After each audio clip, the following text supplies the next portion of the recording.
Do you believe in ghosts? Perhaps you're more comfortable with the term spirits. My name is Amanda Ling. I'm a dance artist and educator here at Columbia College, and my creative research has entailed collecting ghost stories from the community and then turning those into dances. Now, I'm gonna be honest with y'all, I have been dancing the majority of my life, but I haven't always had a comfortability with the idea of having ghostly or spiritual encounters. This is something that came in my adult life, I would say. As an adult, I found myself more so embracing the idea of experiencing the unknown spirit realm. And these ideas and my relationship to the spirit world, since I've become a little bit more grounded with it, have helped influence my creativity and my artistry. Now, whether or not you believe in ghosts, you likely have had the experience of either hearing a ghost story or telling a ghost story at some point in your life. This could have been maybe around a campfire, out in the woods with your friends, roasting marshmallows together, or it could have been at a sleepover when you were a child with flashlights trying to scare each other. Or maybe you've gone on vacation and you've gone on a ghost tour to try and find out a little bit more about the city that you're visiting and also to hear about the spiritual realm that exists there in that space. I believe there is a universal aspect to telling ghost stories. They're not just popular pastimes that people share today. The reality is that ghost stories, folklore, superstitions have all been passed down for centuries. And I truly believe in the power of storytelling. As a dance artist, that's essentially what I do. I tell stories through dance. I hear stories that people share with me, and I'm inspired by them, I'm influenced by them, and then I take that and I turn it into a dance. Now, the stories that I tell through dance are not always the most narrative, like literal story. They're a little bit more on the abstract side. But ultimately, I believe there is power in that. Power in communicating your ideas and telling your story or speaking your truth through dance. I also think that ghost stories have a bit of a tie to Southern culture and the Southern experience. I am a native to South Carolina. I was born and raised here, proudly. And I think I have a decent grasp on what it means to be a Southerner. And to me, Southern culture and ghost stories both have a tie to Southern Gothic aesthetic, and the stories and the aesthetic both display this layer of contrast. They often depict both the beautiful and the grotesque. Sometimes they display both the romantic and the dangerous. And when I think about my time growing up here in the South, I'm often reminded of these memories of meeting individuals or having these experiences that dig up or remind me of those layers. There would be times growing up where I would meet someone or go into an experience, and at first glance, things would seem very nice, very kind. There would be a sense of decorum. And then the more I got to know either the person or I got to dig into the motivations behind the experience, I might unearth or reveal something that was a little bit more dark, a little bit unruly, sometimes even a little bit sinister. And I think that juxtaposition in those layers are a part of Southern culture. It also speaks and ties in with the socio-political landscape that exists here in the South. And all of these things, all of the memories and the stories that I have that tie to this idea or this layer, or these layers, have ultimately influenced my creativity. They've made me the artist that I am today. Continuing on this idea of layers, I think that ghost stories also help us understand the layered human experience. I think that all the interviews I've engaged in, now I've engaged in a lot of interviews, I've had a lot of conversations about ghosts and spirits. I started out by having conversations with the dancers that I was working with, and then I spoke to a number of my colleagues, and I met a lot of people out in the community who were willing to share their stories about ghosts in the spirit realm. And all of them also point towards this duality that exists in the human experience. That oftentimes we are a little bit curious and filled with wonder about the idea of what lies beyond, but at the same time, we're mixed with a little bit of tension, fear, or anxiety about the idea of life after death, or what it means to share space with ghostly forms. I think that stories can help us connect to one another. I think a ghost story specifically, can also help us understand how we're all human and how we all share similar experiences of confronting, sometimes willingly and sometimes not, the idea of our mortality, the idea of what lies beyond, and the mystery of the unknown. I also think that ghost stories are a way for us to maybe deal with grief, maybe help us process trauma. I think that ghost stories can also help us comfort ourselves and our loved ones when someone passes, when we lose a loved one. It's a way for us to have a connection to them after they leave this plane.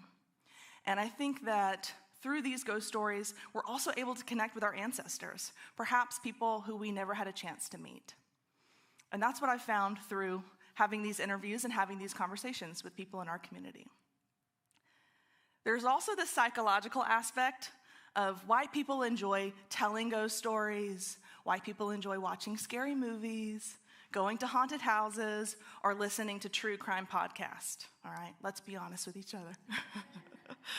I don't think, this is science, but those experiences often have an exhilarating and thrilling element to them, and they release dopamine in the brain, right? So dopamine is this chemical that helps us feel pleasure and satisfaction, ultimately leading some of us towards enjoyment.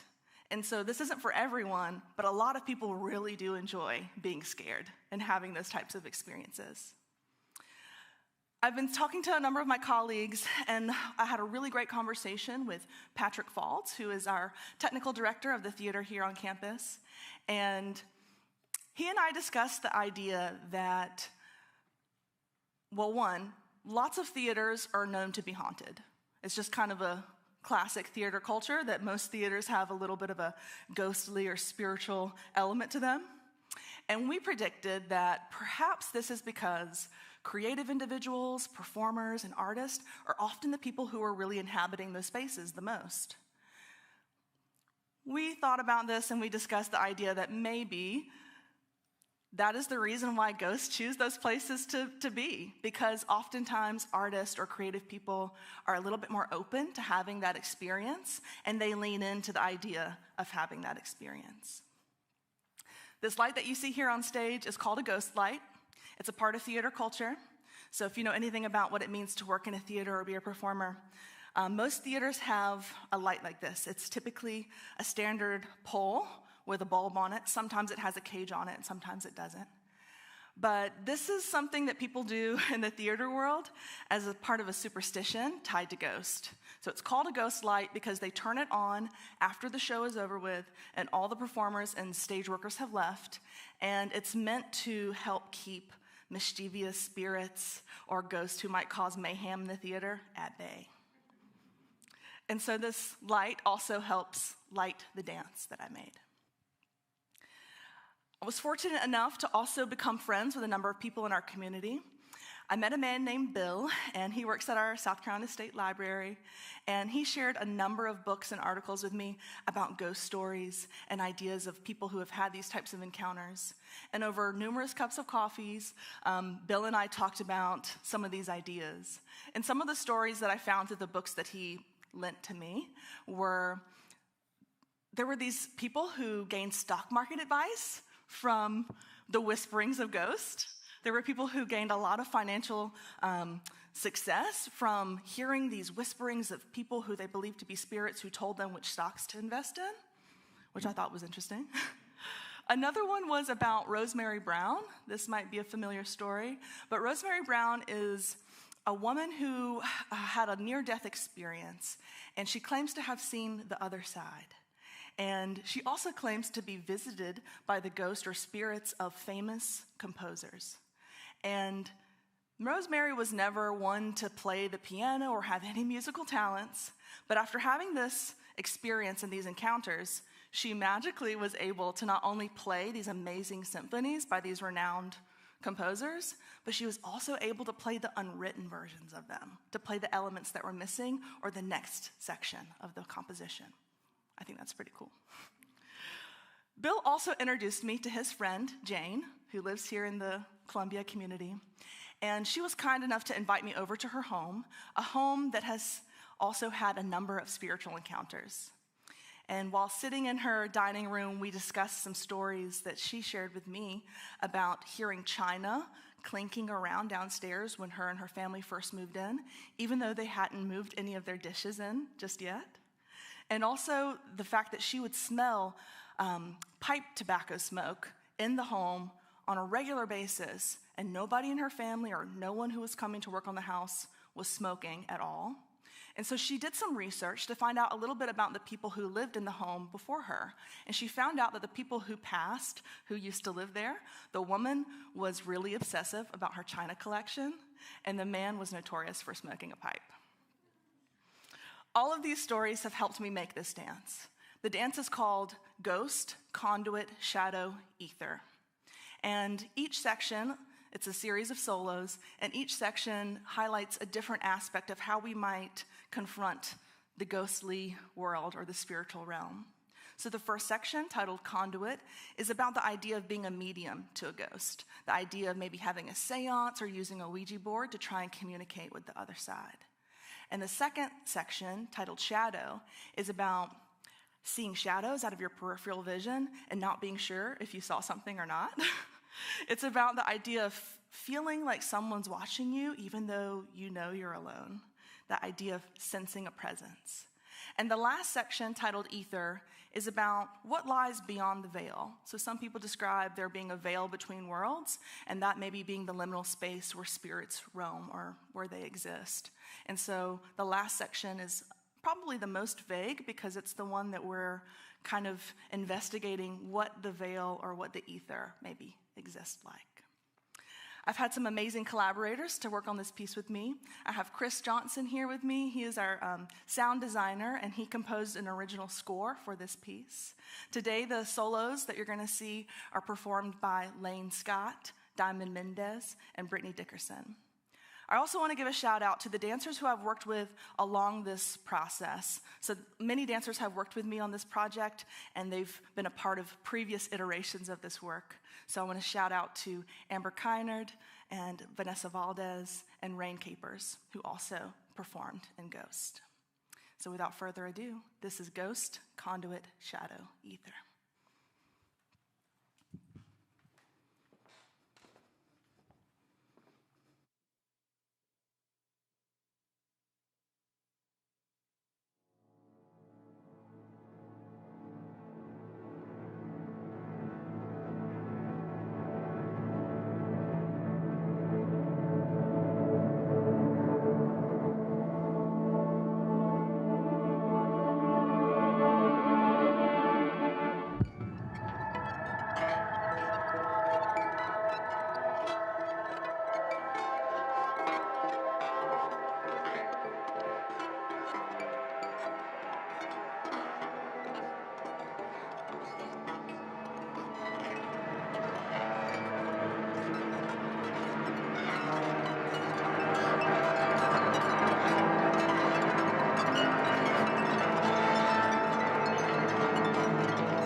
Let's give them a round of applause.